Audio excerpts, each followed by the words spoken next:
Nós te somos gratos pela oportunidade de lermos e entendermos a Tua palavra, porque o Senhor habita em nós e nos dá o entendimento necessário. É por isso que nós te pedimos que não somente o Senhor nos dê a clareza sobre o significado do texto, mas principalmente que o Senhor nos dê coragem, ousadia para efetivamente praticar os Teus mandamentos, como nós vamos estudar a seguir. Essas coisas nós te pedimos no nome santo do Senhor Jesus. Amém. Joia, vamos lá, abrindo aqui. A maioria de vocês é muito jovem para se lembrar de um fato que aconteceu no Brasil, lá pelos anos 80, em Goiânia, capital do estado de Goiás. Uma pessoa descobriu uma cápsula de Césio-137, descartada incorretamente. Esse assunto é muito discutido e explorado na medicina. É uma pequenina cápsula, dentro de uma proteção, de um equipamento médico que foi incorretamente descartado. Césio-137 é um isótopo altamente radioativo, e a pessoa em questão estava mexendo naquele descarte, viu aquilo, achou interessante, quebrou a proteção que havia, e depois ficou admirando em casa aquela pedrinha, aquele objeto que brilhava no escuro. O resultado daquilo, centenas de mortes e consequências terríveis em Goiânia até hoje. E uma das coisas mais impressionantes é que a quantidade de lixo contaminado com radiação que se produziu e que teve que ser guardado foi uma enormidade, uma enormidade. Esse foi o pior caso, o pior acidente acontecido no Brasil. O acidente de Chernobyl, acho que vocês, embora não tenham idade para ter visto, mas provavelmente já leram, já viram algum vídeo a respeito de como aquilo foi grave. E essa ideia do efeito danoso de uma liberação descontrolada de radiação é uma boa analogia para o que a gente tem de discutir hoje, que é domínio próprio, e quando nós não temos domínio próprio.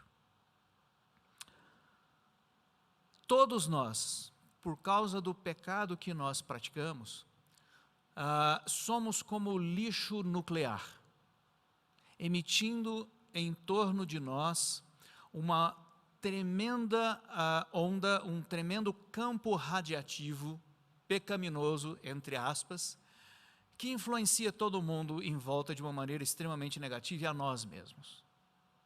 Essa é a nossa realidade. Quando nós falamos dos 5 pontos do calvinismo, quando nós nos lembramos que o primeiro deles é depravação total, às vezes a gente fica meio, poxa, mas é tão assim total?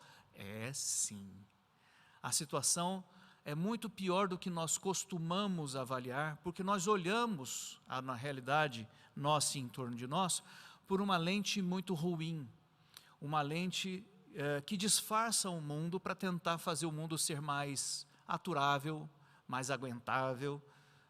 Nós colorimos o mundo em torno de nós de rosa, de cores mais tranquilas, para que a gente se sinta mais à vontade para vivê-lo.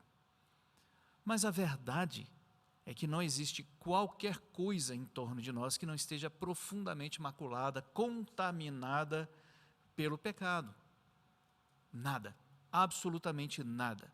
Até mesmo o amor mais inspirador que pudéssemos ver e assistir de uma mãe pelo seu filho recém-nascido, ainda assim é profundamente contaminado de pecado e às vezes eivado de vícios profundos, de doenças tremendas da alma.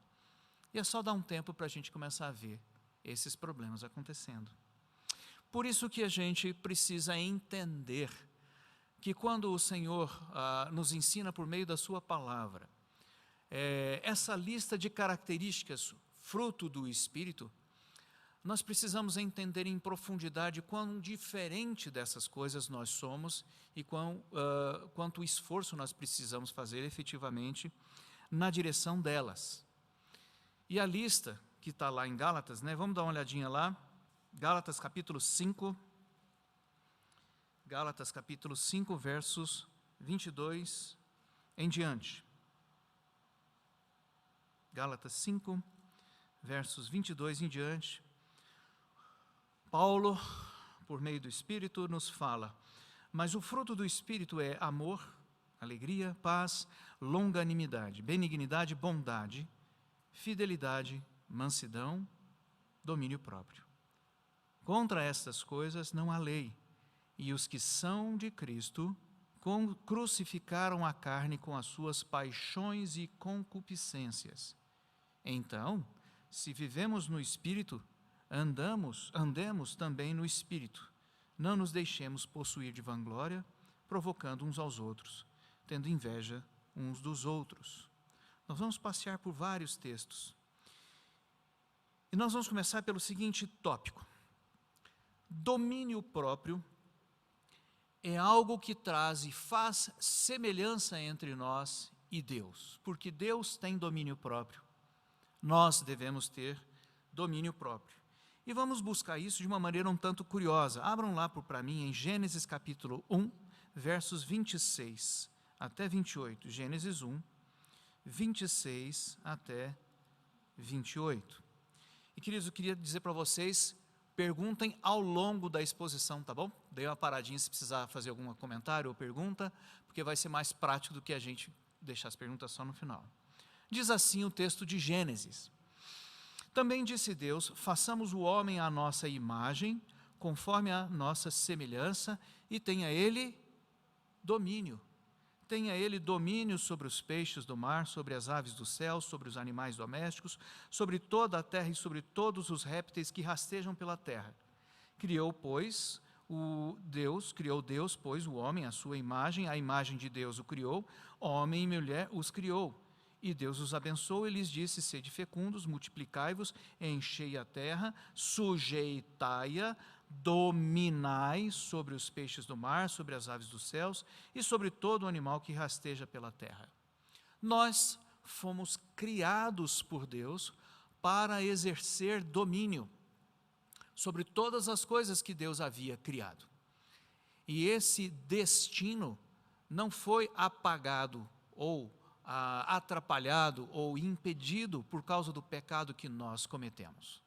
Ele continua existindo, ele continua ativo, e é por isso que logo em Gênesis capítulos 4, 5 especialmente, nós vemos os homens produzindo tremendamente cultura, artes musicais, instrumentos de metal, instrumentos musicais.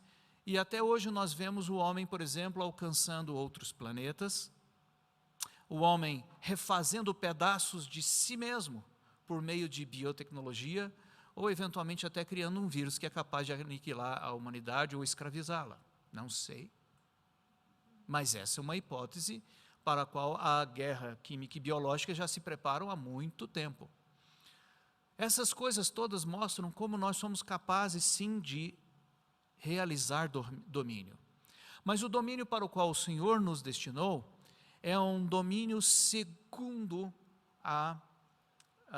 o bem e a perfeição de Deus. Este domínio nós não somos mais capazes de fazer enquanto aqui estivermos.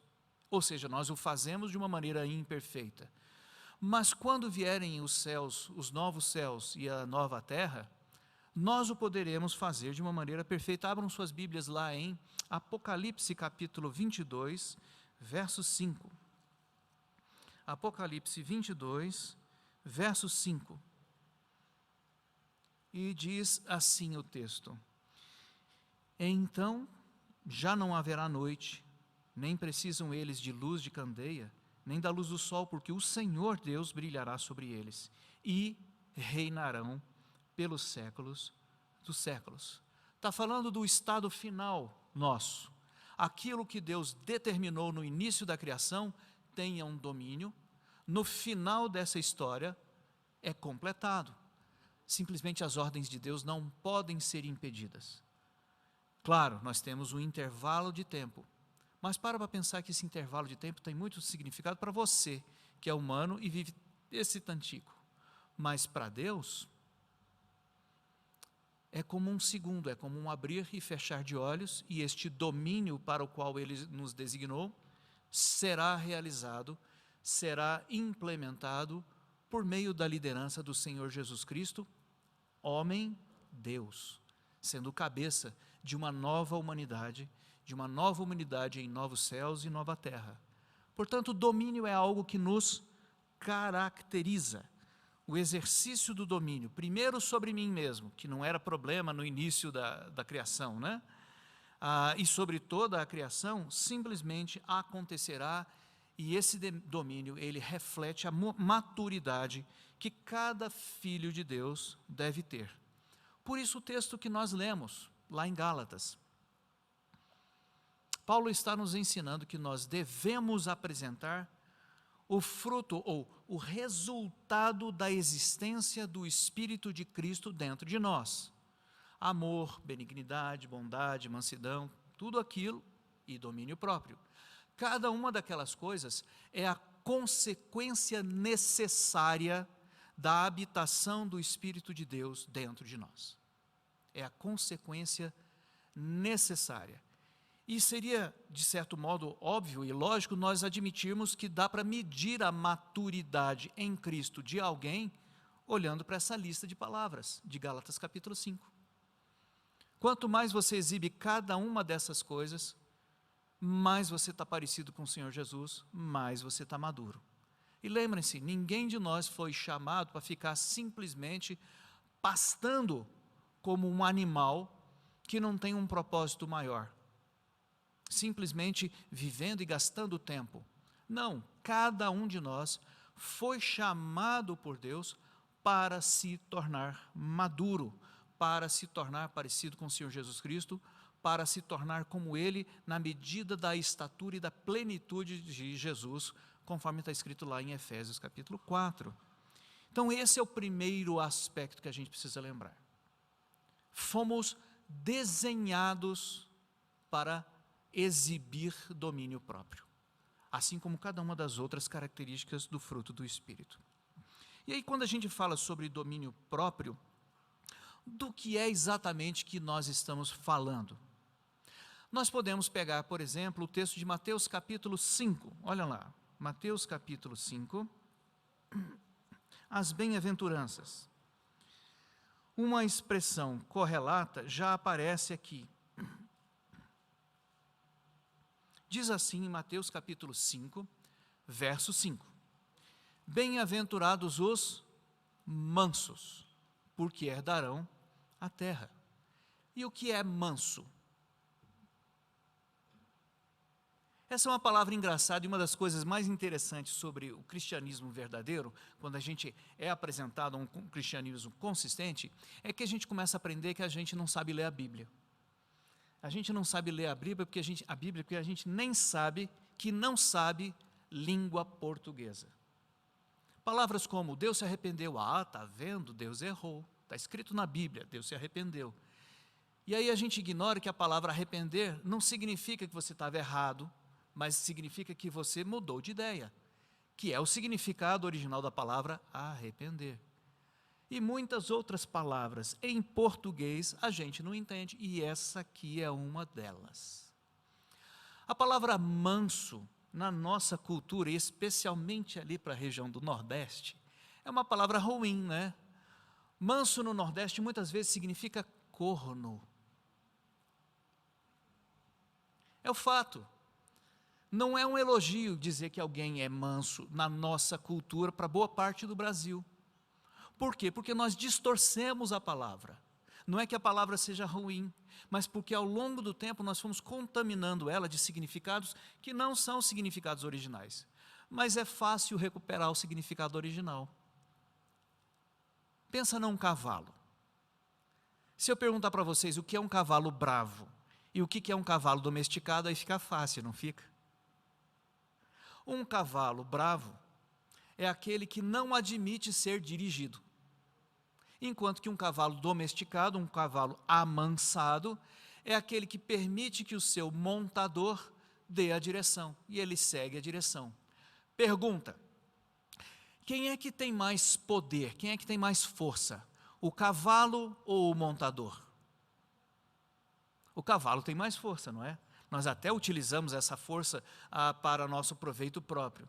Mas ele será manso quando ele aceita que um montador, via as rédeas, estabeleça qual é a direção. Essa que é a ideia de mansidão. Outra forma de você olhar para a palavra mansidão é a ideia de um guerreiro. Ao fim da batalha, quando o exército ao qual ele pertence perdeu a guerra, o que é que ele faz com as armas que estavam nas mãos dele? Ele joga as armas no chão, porque enquanto ele tiver com as armas na mão, o que acontece com o exército inimigo? Ainda o vê como uma ameaça, não é? Podem até matá-lo. Mas se ele jogar as armas no chão, quando ele joga as armas no chão, ele está dizendo para o outro exército: eu desisti, não ofereço mais resistência, não ofereço mais perigo. Essa que é a ideia. Mansidão significa isto, significa nós olharmos para Deus e entendermos que nessa guerra que nós iniciamos com Deus por meio do pecado, cá para nós não tem jeito da gente ganhar. Quer dizer, a gente quer ganhar, né? Olha para o seu coração. No duro, você quer ganhar essa guerra com Deus. No duro, você quer ter mais razão do que Deus. E é por isso que você continua em guerra com Deus até hoje, brigando em inúmeros frontes de batalha. Já foi conquistado em outros, mas tem guerra para tudo quanto é lado ainda dentro do seu coração. Mas o que o Senhor Jesus está nos dizendo é: para de brigar com Deus, porque isso é tolice. Você simplesmente não pode ganhar. Não tem jeito. Você não vai ganhar essa guerra. Porque Deus é Deus. E a verdade é Ele mesmo. Então, se você inventa qualquer outra coisa, você está em cima de uma mentira que no seu tempo vai mostrar que é mentira. Por isso, a primeira coisa que nós precisamos entender sobre domínio próprio é entender que Satanás, lá no Éden, me incitou exatamente para fazer o oposto do domínio próprio. Ele me incitou para entrar em guerra contra Deus, em vez de manter a harmonia com Deus, dando a Deus a força e a adoração necessárias. Eu quis tomar nas minhas mãos a força. Eu quis me tornar como Deus, igual a Deus. É isto que faz a guerra. E isto significa que no momento em que essa guerra é instaurada, dentro do meu coração eu fico totalmente bagunçado, e a realidade que Deus criou, de uma maneira boa, completa e absolutamente suficiente, em pé, nós, por causa do pecado, nós a pervertemos, nós invertemos. É como se o nosso olhar passasse a ver toda a realidade de ponta cabeça. Tem uma experiência muito interessante, não sei se vocês já viram isso na internet, de você botar um óculos numa pessoa que inverte tudo. Depois de alguns dias, a pessoa passa a ver tudo direito de novo.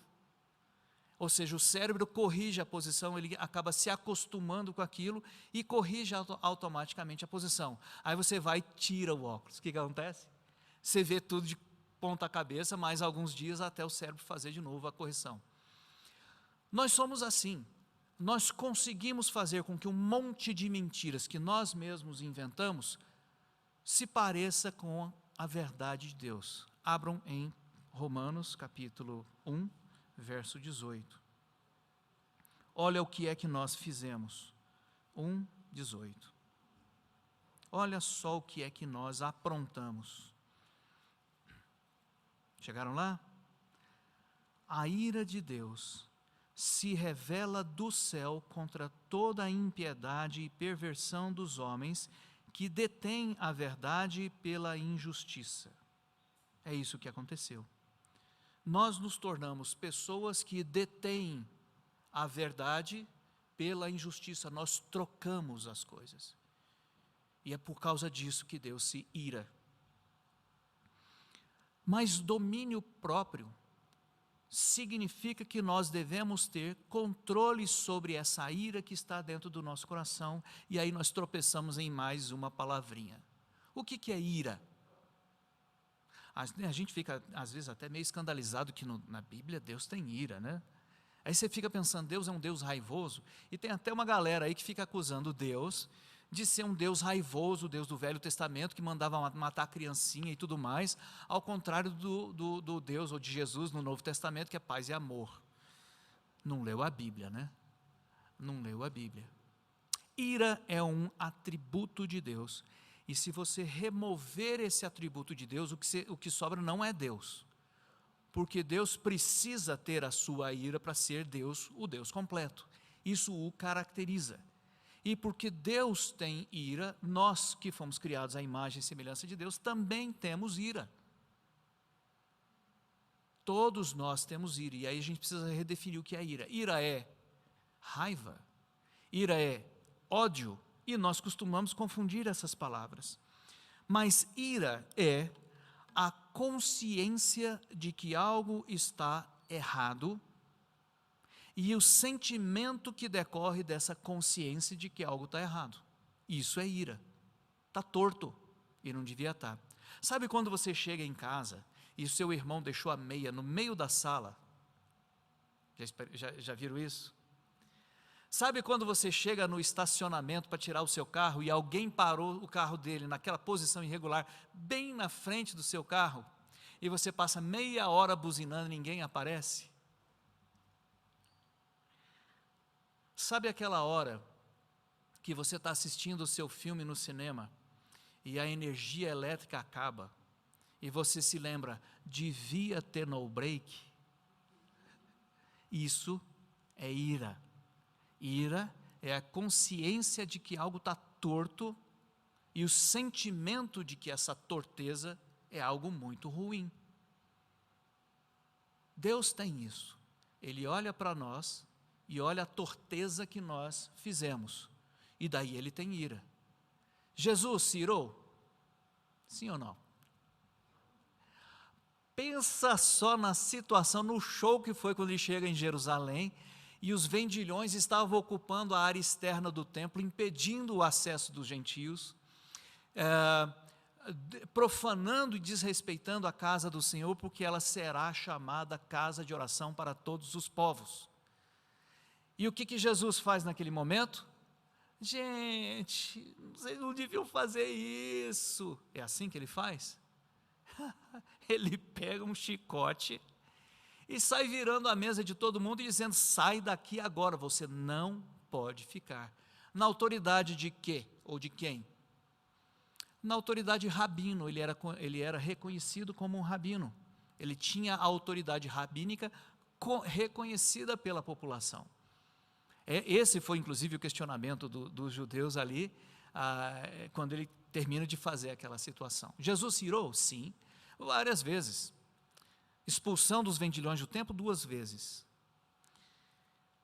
Ira não é pecado, portanto.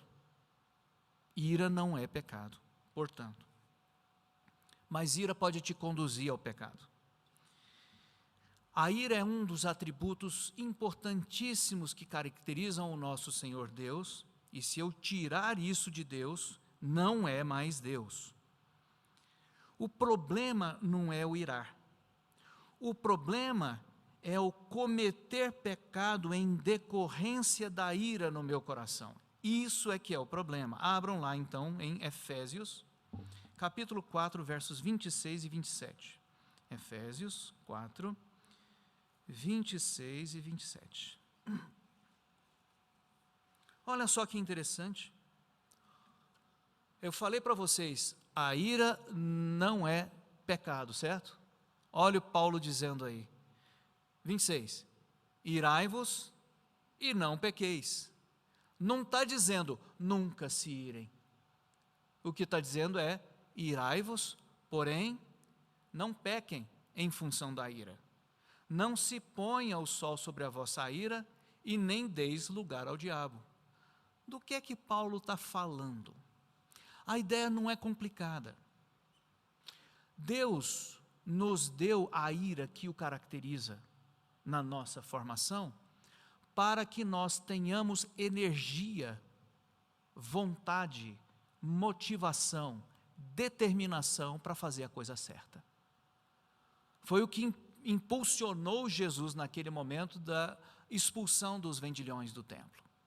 Ou seja, a ira é o que faz com que eu me abaixe e pegue a meia que está fora do lugar e coloque no lugar certo. E não simplesmente passe e ignore o fato de que aquilo está torto e não devia estar ali. A ira é a energia que Deus faz nascer dentro de você para te impulsionar para fazer a coisa certa, construir algo bom. E é por isso que o apóstolo Paulo está nos ensinando: irem-se sim, o mundo onde vocês vivem está cheio de coisas pelas quais vocês deveriam e devem se irar, e tentar arrumar, e tentar consertar. Na sua vida cotidiana é isso o tempo todo. Você está sempre diante de situações tortas e da necessidade de fazer alguma coisa. O problema está no que é que nós escolhemos fazer. Esse é o problema. Quando o seu coração fica cheio de ira, você tem duas opções. A primeira opção é usar a ira do seu coração para disparar o raio destruidor em cima daquele malvado que fez a coisa errada. Seja com seu olhar, seja com as suas palavras, seja com seu braço, seja de qualquer forma que você usualmente faz. Por exemplo, quando chega a época do imposto de renda e você se ira contra o governo e você diz que não é justo você pagar imposto. Ai, que vergonha! Porque foi o nosso Senhor Jesus Cristo que disse: de quem é a efígie que está nessa moeda? E os fariseus disseram: de César. E então ele disse: então dê a César o que é de César e a Deus o que é de Deus. Ai! Percebe?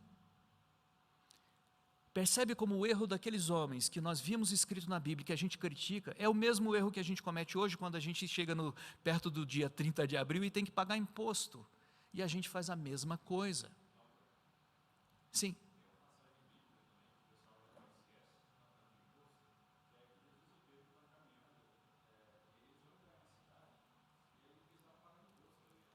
E o que Jesus faz, né?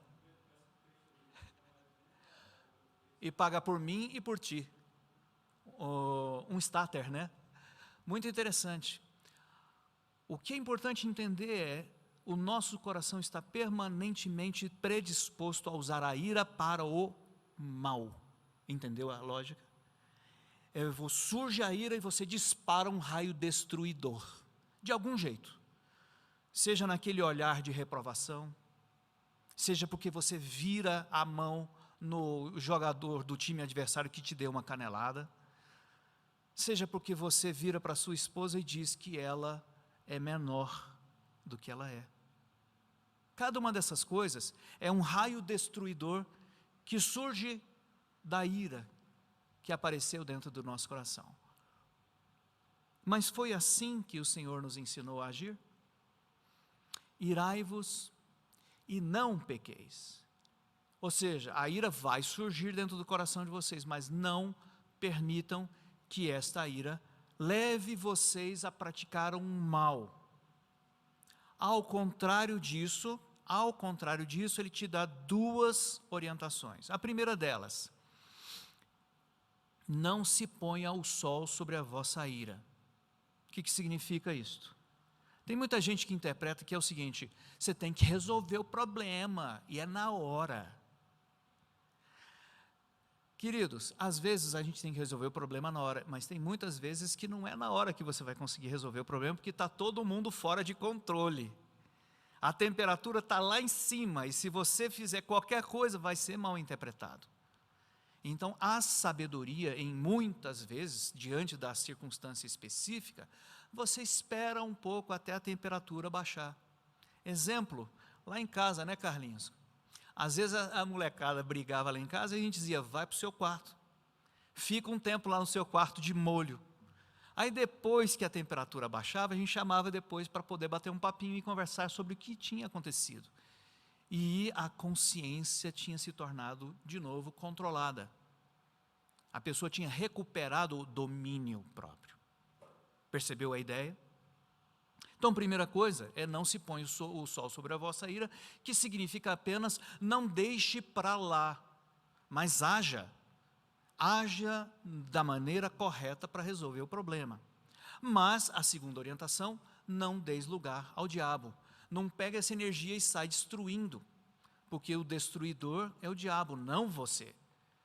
Você é chamado por Deus para ser um construidor, um cultivador do jardim e não um destruidor do jardim. E às vezes a gente pega o lança-chamas e já sai sapecando todo mundo em volta, não é? Jesus tinha 2 discípulos chamados os filhos do trovão, lembra?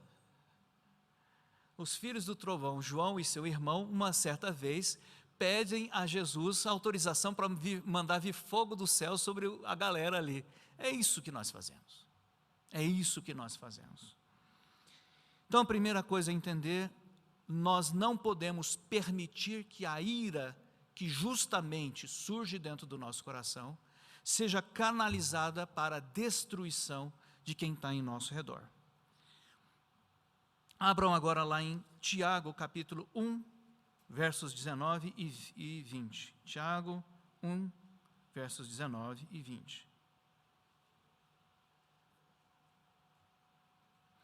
Diz assim: sabeis essas coisas, meus amados irmãos, todo homem, pois, seja pronto para ouvir, tardio para falar, tardio para se irar. Por quê? Porque a ira do homem não produz a justiça de Deus. Ele está falando a mesma coisa que o apóstolo Paulo falou antes.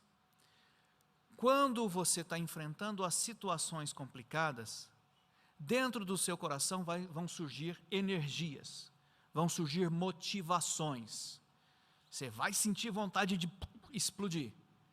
Primeira coisa, ouça com atenção, seja pronto para ouvir e ouça com atenção, dê tempo, entenda o que está acontecendo, não tente responder rápido, às vezes é você que não está entendendo a situação, e homens, cá para nós somos especialistas em não ouvir as nossas mulheres, nós somos impacientes. Deixa eu dar uma dica, você quer casar bem? Quer ter um casamento produtivo? Ouça pacientemente. Ela vai te contar um monte de coisas. Ouça. E você vai descobrir muitas vezes as razões pelas quais ela está incomodada. Mas se você não ouvir, você vai entrar numa de dar uma resposta rápida, uma solução rápida, e vai frustrar sua namorada, sua noiva, sua esposa, sua amiga, porque ela quer que você ouça e compreenda o que ela está enxergando.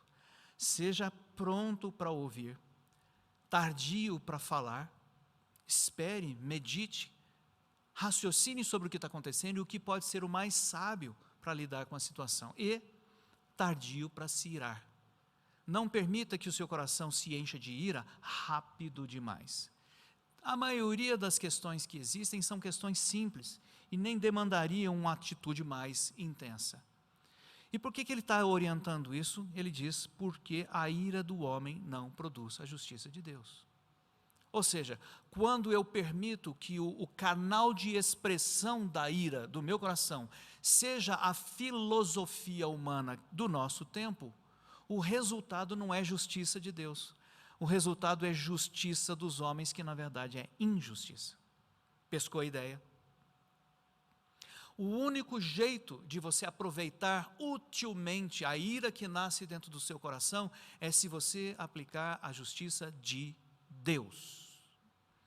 Então, por exemplo, regra número 1 deste mundo: eu não levo desaforo para casa. Conhece essa?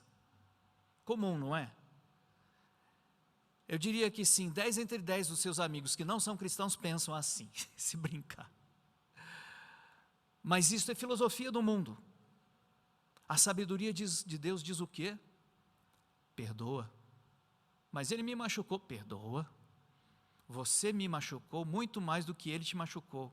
Eu fui para a cruz por causa do seu pecado. Então olhe para ele com a mesma misericórdia com que eu olho para você e perdoa, pacientemente, mais, perdoa. Mas quantas vezes? Até 7? Essa foi a pergunta de Pedro. E a resposta de Jesus entorta qualquer um de nós. Não, Pedro, não te digo 7 vezes, mas até 70 vezes 7.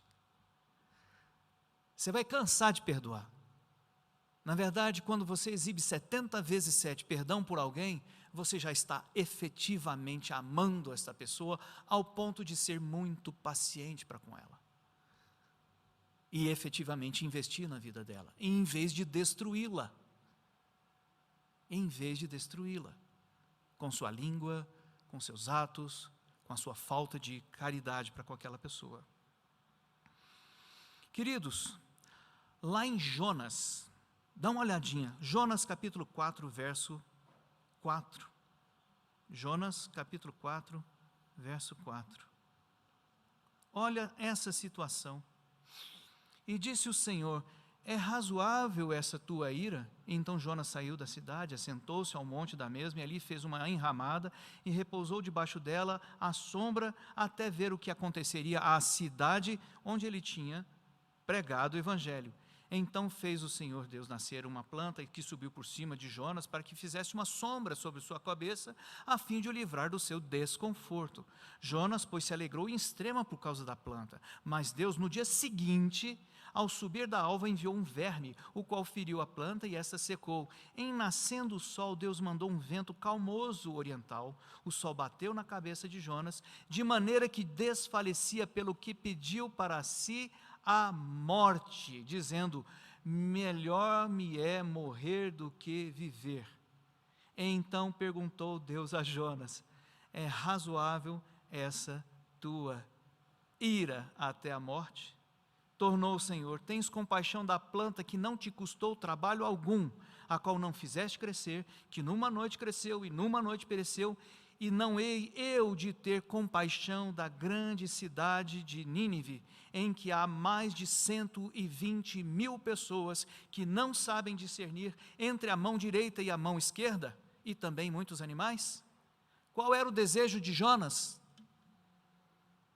Que viesse a destruição sobre 120.000 pessoas, por causa das convicções políticas, por causa da sua dificuldade em aceitar um gentio como merecedor, eventualmente, da graça de Deus, por causa da disposição pessoal. Foi isso que Jonas fez, por causa de uma ira incontida. Ele estava disposto a sacrificar 120.000 pessoas. Você acha que Jonas é pior do que você? Não. Eu e você somos capazes de fazer o mesmo. Não fosse a mão do Senhor impedindo que a gente fizesse todo o mal que podemos, nós faríamos coisas absurdas. Coisas absurdas. Gênesis capítulo 4. Gênesis capítulo 4, versos 6 e 7. Aliás, vamos começar ali vamos do 5. Ao passo que de Caim e de sua oferta não se agradou. Irou-se, pois, sobremaneira Caim, e descaiu-lhe o semblante. Então lhe disse o Senhor: por que andas irado? E por que descaiu o teu semblante? Se procederes bem, não é certo que serás aceito? Se todavia procederes mal, eis que o pecado jaz à porta. E aí, queridos, prestem bem atenção nessa fórmula que o Senhor Deus diz a Caim: o seu desejo será contra ti, mas a ti cumpre dominá-lo. O desejo do nosso coração é um desejo homicida. E nós provamos isso, tanto no Jardim do Éden, quanto com o Senhor Jesus Cristo, e provamos isso ao longo da história inteirinha. Quem tiver curiosidade, tem um filme excelente sobre essa questão de nós levarmos o mal dentro de nós. Chama-se A Vila. Parece um filme de terror, mas não é. É um filme de suspense muito legal. E mostra essa questão de como nós levamos o pecado dentro de nós mesmos sempre. É como se o alien estivesse sempre dentro de nós. Mas o Senhor diz: o teu desejo será contra você, mas a você cumpre dominá-lo. Domínio próprio. Mas vocês conhecem qual foi a decisão de Caim, não é? O Senhor disse: a ira que surge dentro do seu coração deveria ser usada para que você procedesse bem. Faça o bem com a energia que surgiu. Faça a coisa certa e você pode fazê-la. Mas ele escolheu o caminho de usar essa ira para destruir e matou o seu irmão. O que aconteceu ali exemplifica o que eu faço no meu coração todos os dias. Por isso que o Senhor Jesus, lá em Mateus capítulo 5, teve de dizer: vocês se lembram que os antigos disseram, não matarás? Pois eu digo a vocês, se no seu coração você se irar contra o seu irmão sem motivo, você já está sujeito ao julgamento, ao fogo do inferno. Se você proferir uma palavra má contra o seu irmão, chamá-lo de tolo, raca, você está sujeito ao julgamento. Você está no seu coração matando o seu irmão. Então, o primeiro tópico, o primeiro aspecto é domínio próprio. Significa e implica na obrigação que nós temos de domar essa ira que tem dentro do nosso coração. A ira em si não é má, mas ela precisa ser dirigida na direção correta para fazer o bem de Deus e não a destruição. A segunda coisa é que ter domínio próprio implica em eu também controlar a cobiça do meu coração. Abram lá em Tiago capítulo 1, verso 13.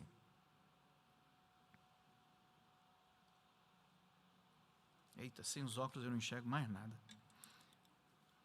1,13. Tiago 1,13. Diz assim: ninguém ao ser tentado diga, sou tentado por Deus, porque Deus não pode ser tentado pelo mal e Ele mesmo a ninguém tenta. Ao contrário, cada um é tentado pela sua própria cobiça, quando esta o atrai e seduz. Então a cobiça, depois de haver concebido, dá à luz o pecado, e o pecado, uma vez consumado, gera a morte. Está, de certo modo, repetindo o que o Senhor Deus falou para Caim. Você tem um problema dentro do seu coração. Se você não prestar atenção, ele vai se desenvolver até o pecado final. Caim foi alertado de que ele poderia fazer algo absurdamente grave, e mesmo assim não se desviou do mal. É por isso que o Senhor nos ensina que nós precisamos ter uma atitude de desconfiança permanente e não permitir que nada, senão a palavra de Deus, exerça domínio sobre nós. Dá uma olhadinha agora lá em 1 Coríntios capítulo 6, verso 12. 1 Coríntios 6, verso 12. Diz assim: todas as coisas me são lícitas, mas nem todas convêm. Todas as coisas me são lícitas, mas eu não me deixarei dominar por nenhuma delas. Lembram?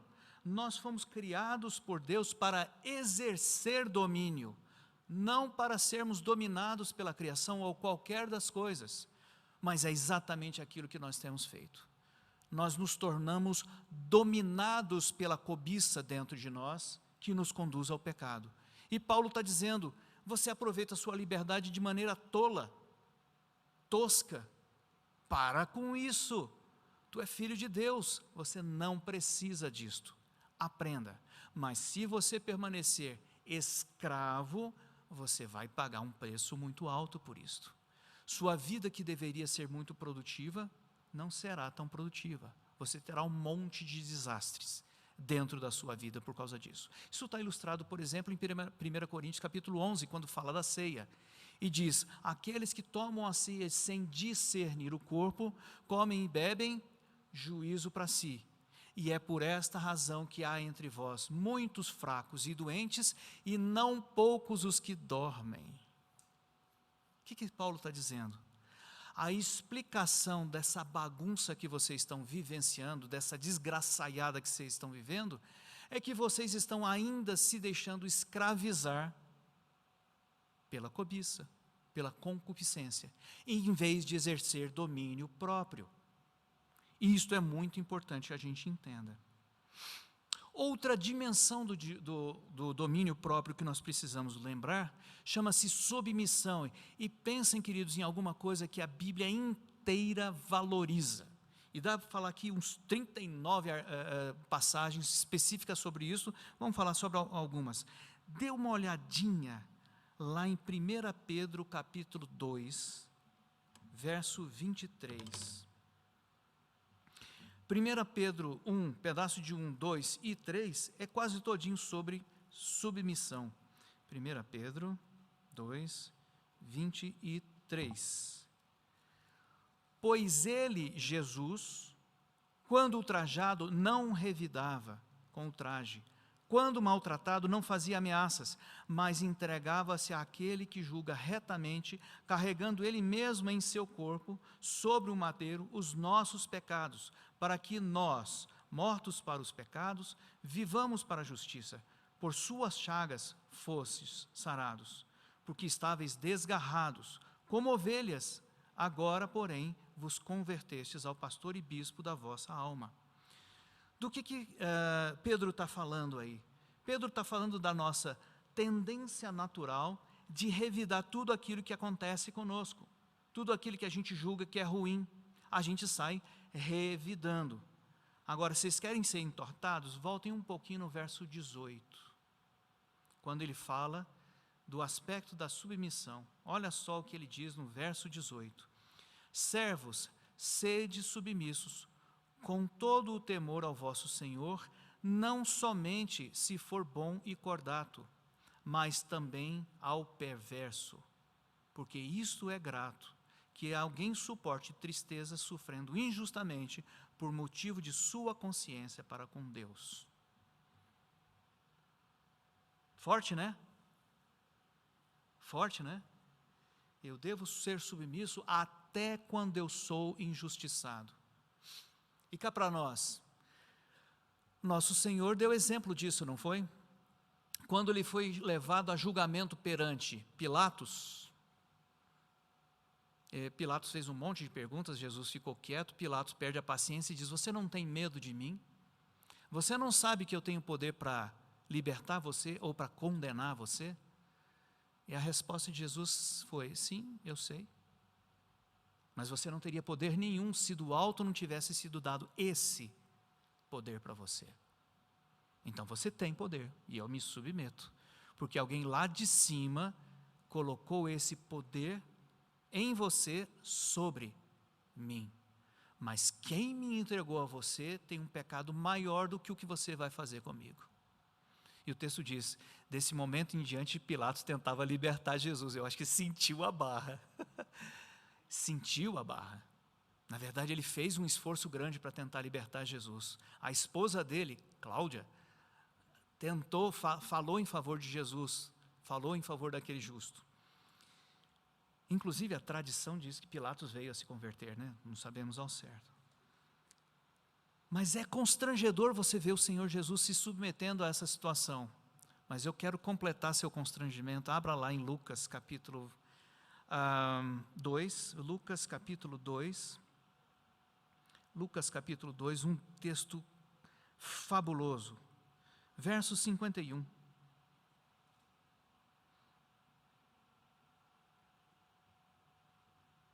Opa, está demorando eu chegar aqui. Isso tem a ver com aquela passagem em que Jesus fica no templo discutindo com os doutores da lei, e os pais estavam procurando, desesperados, Jesus e tudo mais. Diz assim: e então Jesus desceu com eles para Nazaré, e era-lhes submisso.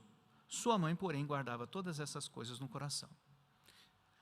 Peraí, vamos entender bem o que está dizendo. Jesus era o quê? Submisso. A quem? A quem que Jesus era submisso? Aos pais. José e Maria.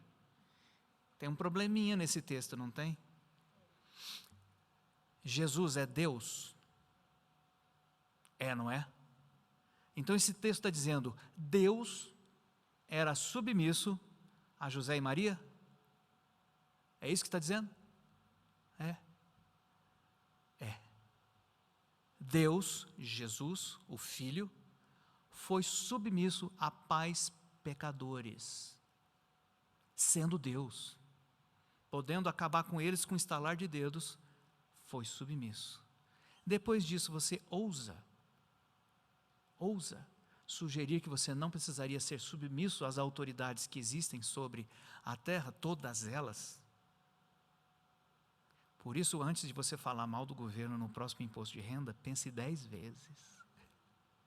Porque é grave pecado insurgir-se contra aqueles que Deus colocou sobre a sua vida para proteger você mesmo. E é isto que todos os governos fazem. Se você quiser saber mais sobre isso, Romanos capítulo 13. Não tem escapatória, ok? Finalmente, eu quero levar vocês até Tiago capítulo 3, para outra dimensão do domínio próprio que a gente se esquece o tempo inteiro. O tempo inteiro. Vamos ler esse capítulo todinho. Meus irmãos, não vos tornei muitos de vós mestres, sabendo que havemos de receber maior juízo, porque todos tropeçamos em muitas coisas. Se alguém não tropeça no falar, é perfeito varão, capaz de refrear também todo o corpo. Ora, se pomos freio na boca dos cavalos para obedecerem, também lhes dirigimos o corpo inteiro. A ideia de mansidão está aqui.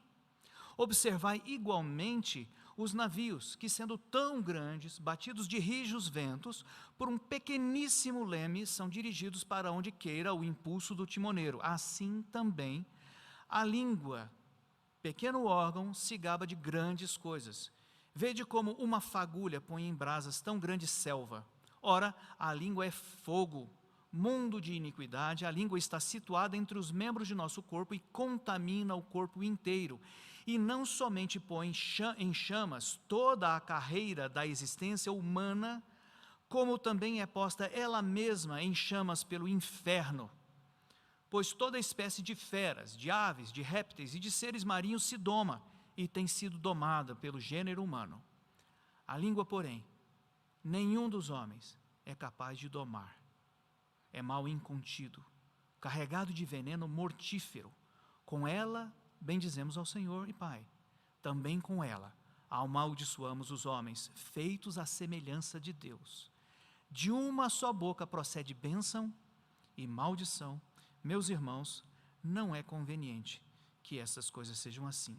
Acaso pode a fonte jorrar do mesmo lugar o que é doce e o que é amargoso? Acaso, meus irmãos, pode a figueira produzir azeitonas ou a videira figos? Tampouco fonte de água salgada pode dar água doce.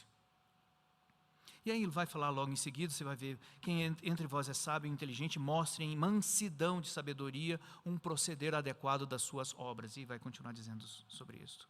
O que está dizendo? Que se eu quero exercer domínio sobre a minha vida e ter um resultado bom, coerente com Deus, uma das coisas que eu preciso aprender a ter domínio é a minha língua. E queridos, não tem coisa mais incendiária do que a língua. É assim que igrejas são destruídas. Lá em Provérbios diz que Deus abomina um monte de pecados. Mas qual é o pecado que Deus mais abomina? O homem que semeia contendas entre os irmãos, ou os filhos de Deus. Pensa Deus assistindo aquela cena e o cara botando os irmãos um contra os outros. Esse é o poder da língua. E esse é o poder que você tem. Você pode usar sua língua para abençoar, ou você pode usar sua língua para amaldiçoar. Qual dos dois vai ser? Viram? Domínio próprio é um monte de coisa. Um monte de coisa. E se você quer ser parecido com o Senhor Jesus, presta atenção em cada uma dessas coisas. Abram para a gente concluir em 1 Coríntios capítulo 6. Nós vamos ler um bom pedaço desse texto, verso 1 em diante, para concluir. Eu e você somos uma bomba nuclear prontinha para explodir. Se vazar essa radiação, a meleca é grande. E vai levar um bocado de tempo para limpar essa sujeira e talvez nunca seja possível limpar adequadamente a sujeira toda que eu fiz, por causa do que eu faço, por causa da falta de domínio. Olha só esse texto que o apóstolo Paulo escreve aos Coríntios. Vejam aí a capacidade de crentes de fazerem, por falta de domínio, o mal e não o bem. Aventura-se algum de vós, tendo questão contra o outro, a submetê-lo a juízo perante os injustos e não perante os santos? Ou não sabeis que os santos hão de julgar o mundo? Ora, se o mundo deverá ser julgado por vós, sois acaso indignos de julgar as coisas mínimas? Não sabeis que havemos de julgar os próprios anjos? Quanto mais as coisas desta vida, me permita acrescentar, corriqueira. Entretanto, vós, coríntios, ou vós, brasilienses, entretanto vós, quando tendes a julgar negócios terrenos, constituís um tribunal daqueles que não têm nenhuma aceitação na igreja. Para a vergonha, vou-lhe digo. Não há porventura nem ao menos um sábio entre vós que possa julgar no meio da irmandade? Mas irá um irmão a juízo contra outro irmão, e isto perante incrédulos. O só existir entre vós demandas, disputas, já é completa derrota para vós outros. Por que é que vocês não aprenderam a sofrer antes a injustiça? Por que é que vocês não sofrem antes o dano? Mas vocês mesmos fazem injustiça e vocês fazem o dano, e isto aos próprios irmãos. Ou não sabeis que os injustos não herdarão o reino de Deus? Não vos enganeis.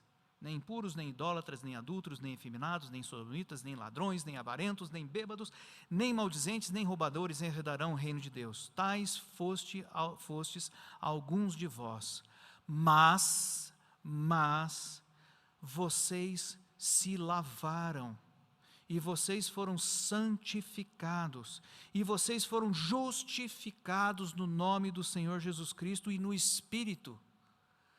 Então, por que é que vocês continuam se comportando como se não fossem filhos de Deus? Sem o fruto do Espírito, sem domínio próprio. Essa é a pergunta. Por que que nós insistimos? Queridos, o Espírito do Senhor Jesus Cristo foi posto dentro de cada um de nós, para que nós fôssemos capacitados a andar na direção contrária ao pecado, a andar na direção boa. Isto já foi feito, isto já nos foi dado. Usar qualquer argumento para dizer que eu não dou conta de fazer é chamar Deus de mentiroso. E isso é caro. E isso é caro. Você é capaz de ter domínio próprio. E nenhuma condição que exista em você, nenhuma, é impedimento para que você tenha domínio próprio. Nem mesmo suas doenças mentais, suas dificuldades psiquiátricas e tantas coisas que ultimamente têm sido alegadas como razão e justificativa para eu ferir ao meu próximo, ferir ao meu irmão e não cumprir os meus mandatos. Porque se eu admitir que qualquer dessas coisas é maior que o meu Cristo, então Cristo não é Cristo. Então Deus não é Deus. Com isso eu não estou querendo dizer que esses problemas não existam e não sejam sérios. Existem e são sérios, mas nenhum deles impede que nós tenhamos o fruto do Espírito. E não entristeçamos o Espírito. Ele está dentro de nós, oferecendo para que nós sigamos o caminho do bem. Se vocês lembrarem o que foi dito por Paulo antes de dar a lista do fruto do Espírito, abram lá Gálatas capítulo 5, e aí a gente termina. Gálatas capítulo 5.